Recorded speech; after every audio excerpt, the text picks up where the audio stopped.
Chapter number 8 public finance in India का ये exercise answers हम लोग ले रहे हैं।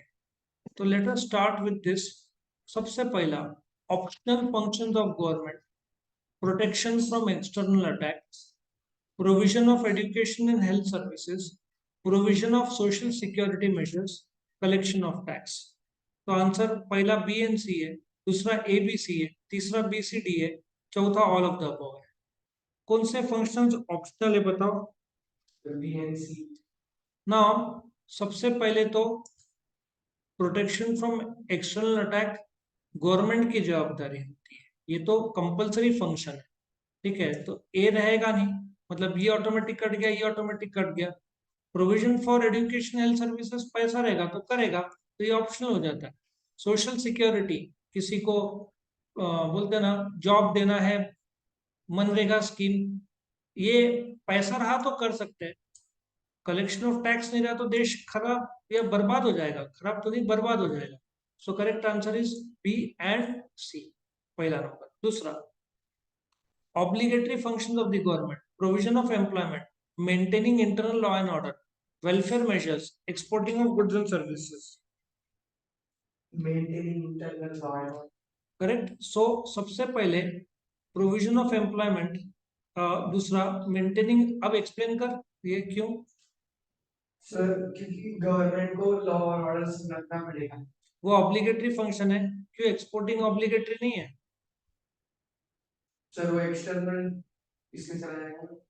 कैसा है, यदि एक्सपोर्टिंग के बिना भी देश इंडिपेंडेंट है तो कर सकता है। ठीक है, so provision of employment government को करना चाहिए, वो ठीक है, लेकिन नई भी एम्प्लॉयमेंट किया तो भी देश चालू हो सकता है।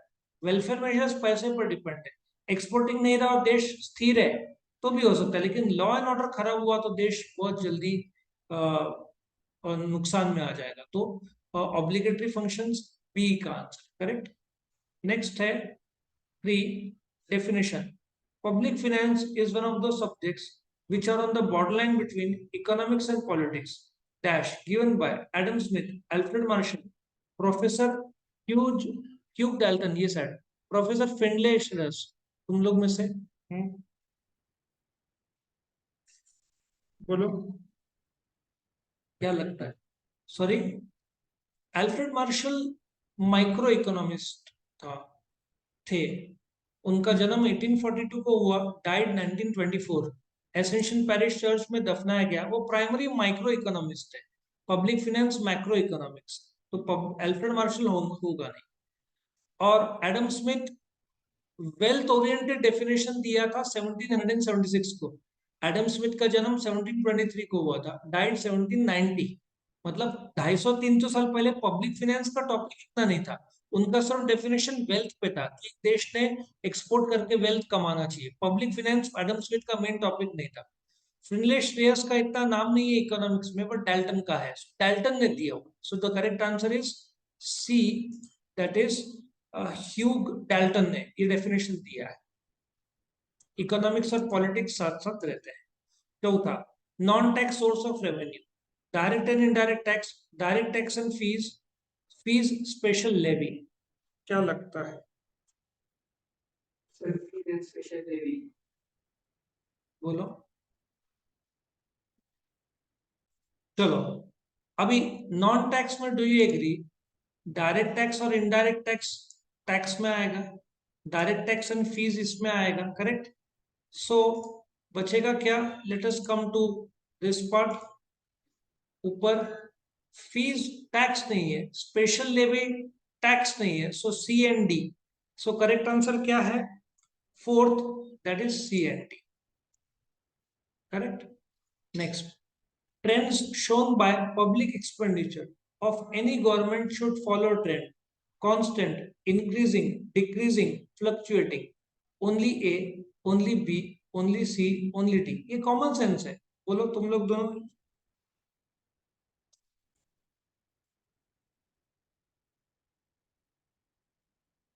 सॉरी, हाँ, डिक्रीजिंग। बट डिक्रीजिंग खर्चा कम कर रहा है तो देश का प्रगति कम हो रहा है, इसका मतलब तेरा आंसर इंक्रीजिंग है। ओके, और कोई? कांस्टेंट कैसे रहेगा? महंगाई के तौर पर खर्चा बढ़ता है तो कांस्टेंट हो नहीं सकता। फ्लक्चुएटिंग कैसे? करेक्ट आंसर इज बी, बढ़ना चाहिए। ठीक है, so correct answer is B. चलो नंबर 6 में आओ। Identify the right group of pairs from the given options. Direct tax, non tax revenue. अच्छा, राइट ग्रुप ऑफ पेयर्स बोला है। Indirect tax, inflation, fees and fines, GST, surplus budget, personal income tax. बोलो। Right group of pairs बोला है, दिमाग क्या लगाएगा? Hmm. Sir direct tax income पे होगा। एक एक आंसर है, मैं यहाँ पे पॉइंटर दूं? डायरेक्ट टैक्स रुक जा, पहला आंसर तेरा राइट है। नेक्स्ट, इधर दिमाग लगाओ। सो इसका मतलब 1D है, मतलब तुम्हारा पॉसिबिलिटी सिर्फ ये बचा, ये और ये बराबर है, मतलब बी कट जाता है, डी कट जाता है। ठीक है, नेक्स्ट, इन ये साइड इनडायरेक्ट टैक्स, ये मैच द पेयर्स अपन कर रहे हैं। कौन सा आता है इनडायरेक्ट टैक्स? कौन सा है बताओ? इनडायरेक्ट टैक्स कौन सा है बताओ? जीएसटी। 2 का C है, ये 2C, ये और भी नजदीक है, ये 2C अभी भी ए और सी सिमिलर रास्ते पे चल रहा है। Fees and fines, non tax revenue, 3A, 3B। इसका मतलब करेक्ट आंसर क्या है? C, reverse psychology. आया समझ में? सो कहां से कहां ले जाते थे वो लोग। डिस्टिंग्विश बिटवीन, हम वीडियोस बना चुका हूं मैं। State with reasons whether you agree or disagree with the following statement.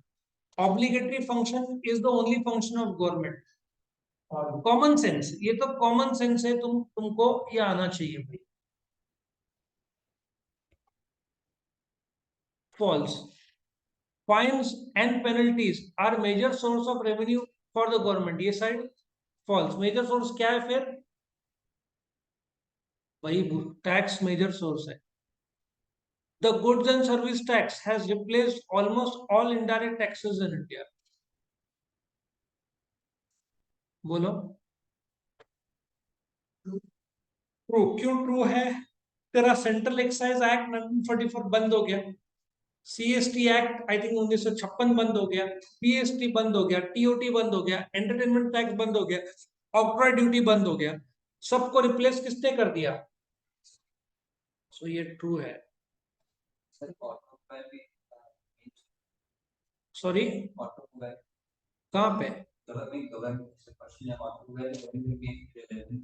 हाँ, लेकिन ये तुमको नहीं पूछेंगे क्योंकि ये गवर्नमेंट का कमाई का एक बड़ा हिस्सा है। वो उतना डीपर नॉलेज तुम्हारे 12th में नहीं पूछे, क्योंकि फिर सबसे ज्यादा इंपोर्ट क्या करते हो, आखिरी चैप्टर में आएगा तो आएगा, इस चैप्टर में नहीं पूछे।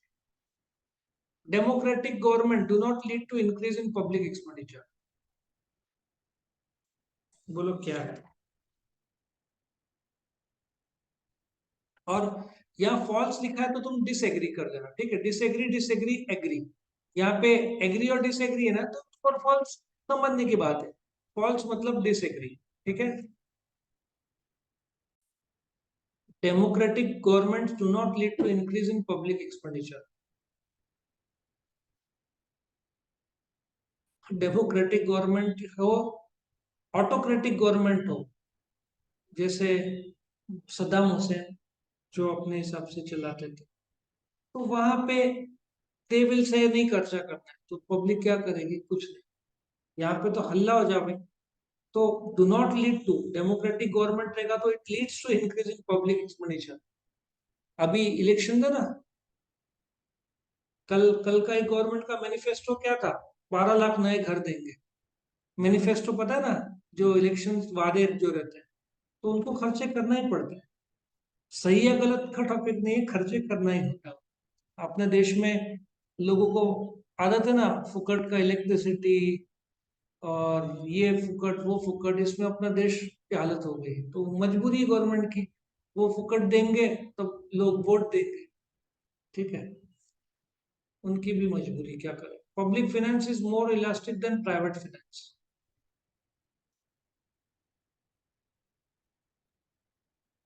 प्राइवेट फाइनेंस, तुम्हारे पास इनकम टैक्स का रिटर्न है तो तुमको होम लोन मिलेगा, नहीं है तो लगभग नहीं मिलेगा, फ्लेक्सिबिलिटी नहीं है। पब्लिक फाइनेंस गवर्नमेंट को देश से पैसा मिल रहा है, ठीक है, नहीं मिल रहा है फॉरेन में चले, तो पब्लिक फाइनेंस ज्यादा इलास्टिक है, करेक्ट, सो एग्री। आगे बढ़ते हैं। अब ये जो पैसेज है ये कॉम्प्रिहेंशन की तरह है। द कन्वेंशनल नोशन, पुराना विचारधारा of social security is that the government would make periodic payments, कि लोग गवर्नमेंट रेगुलर पेमेंट करेगा बुढ़ापे लोग, बीमार लोग, डिसेबल्ड या गरीब, पॉवर्टी के लिए। ये idea should itself change from writing a check for the beneficiary to institutional arrangement to care for beneficiaries। ये लॉजिक बराबर है कि तुम चेक दोगे, उसके बजाय संस्था बनाओ जो जो इनका ख्याल रख सके और ये खुद का ख्याल रख सके, क्योंकि जैसे ही गवर्नमेंट ने फ्री अलाउंस दिया ना, लोग फिर नहीं करते काम। गवर्नमेंट ने बोला ना हम 1,000 रुपया देंगे, 2,000 रुपया देंगे, लोग सोचते हैं मिल रहा है ना, काय को काम करने। ये सच बात है। एक बार एक भिखारी जवान आदमी था, मैंने बोला कि तू मेहनत करना, भीख क्यों मांग रहा है? बोलता है भीख मांगने से ज्यादा कमाई होती है। ये फैक्ट है कि, और प्लस गवर्नमेंट के बेनिफिट्स भी मिलते हैं। द राइट चेक मॉडल, ये बहुत of social security legacy from the rich world. इससे गरीब गरीब ही रह जाता है, आगे बढ़ने की ख्वाहिश नहीं, रेडीमेड मिल रहा है ना, सब रेडीमेड मिल रहा है तो लोग मेहनत नहीं करते, करेक्ट। और आज के तारीख में जो चाइना के गेम्स है ना, वो लोगों को गरीब करने के लिए लोग अपना पूरा टाइम गेम्स में डाल देते हैं और क्रिएटिव सोचते ही नहीं है, क्योंकि लोग इतना उलझ जाते हैं, तो ये भी गरीब करने का एक काम है। The model is ill suited for less well off India, जहाँ पे लाइफ एक्सपेक्टेंसी बढ़ रहा है, social security will be different from under urbanisation, different from with the static society. अब ये एक छोटा सा पैसेज है, स्टेट द कन्वेंशनल, पुराना ख्यालात क्या है, सबको पूछूंगा। अली तू स्टार्ट कर, ये तो पहले 3 लाइन में दिया आंसर। कन्वेंशनल नोशन क्या है कि गवर्नमेंट पीरियोडिक पेमेंट देगा लोगों को, ओल्ड एज और इल हेल्थ और डिसेबिलिटी ऑफ और पॉवर्टी, ये 4 लाइन का आंसर, ठीक है। नेक्स्ट ट्राई करेगा। हाँ बेटा बोलो। What kind of conceptual change is suggested in the given paragraph?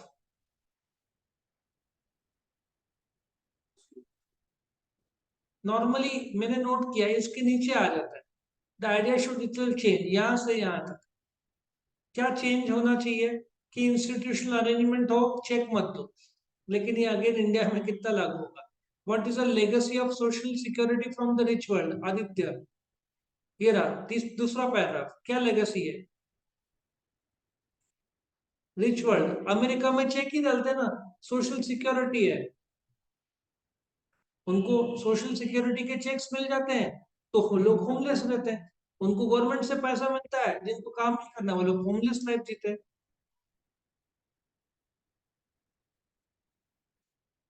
मतलब बोलने का तात्पर्य क्या है पता है?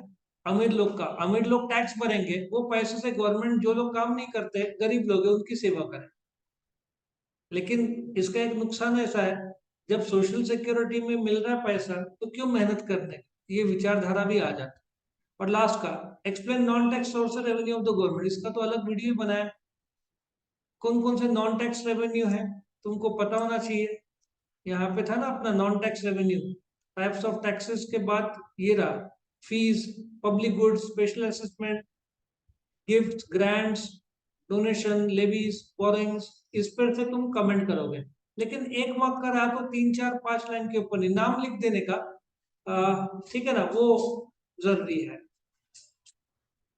अच्छा मैं गलती से ये पढ़ लिया, सॉरी ये व्हाट विच, अरे क्वेश्चन नंबर 4 से मैं जब मार दिया 5 में। Which features of India make the traditional model of social security ill suited, यहाँ से यहाँ तक।